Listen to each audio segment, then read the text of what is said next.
صحیح مسلم حدیث نمبر 139۔ حضرت خالد جوہنی رضی اللہ تعالیٰ عنہ سے مروی ہے، فرماتے ہیں رسول اکرم صلی اللہ علیہ وسلم نے حدیبیہ میں ہمیں صبح کی نماز پڑھائی اور رات کی بارش کا اثر باقی تھا۔ جب سلام پھیرا تو لوگوں کی طرف متوجہ ہو کر فرمایا، کیا تم جانتے ہو تمہارے رب نے کیا فرمایا؟ صحابہ اکرام نے عرض کیا، اللہ تعالیٰ اور اس کا رسول بہتر جانتے ہیں۔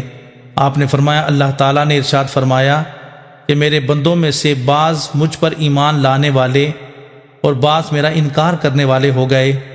جس نے کہا ہم پر اللہ تعالیٰ کے فضل اور اس کی رحمت سے بارش ہوئی، وہ مجھ پر ایمان لانے والا ہے، اور جس نے کہا فلاں فلاں ستارے کی وجہ سے ہم پر بارش برسی ہے، تو وہ میرا انکار کرنے والا اور ستاروں پر ایمان رکھنے والا ہے۔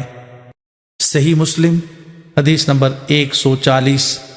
حضرت ابو ہریرہ رضی اللہ تعالی عنہ سے مروی ہے، فرماتے ہیں رسول اکرم صلی اللہ علیہ وسلم نے فرمایا، کیا تم اس بات کو نہیں دیکھتے جو تمہارے رب نے فرمائی؟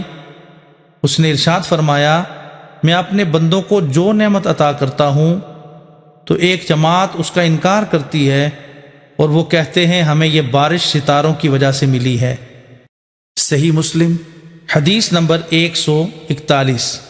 حضرت ابو ہریرہ رضی اللہ تعالی عنہ سے مروی ہے، وہ نبی اکرم صلی اللہ علیہ وسلم سے روایت کرتے ہیں کہ آپ نے کہا کہ اللہ تعالیٰ آسمان سے جو برکت نازل فرماتا ہے تو ایک جماعت اس کا انکار کرتی ہے، بارش اللہ تعالیٰ نازل فرماتا ہے اور وہ کہتے ہیں کہ فلاں فلاں ستارے کی وجہ سے بارش ہوئی ہے۔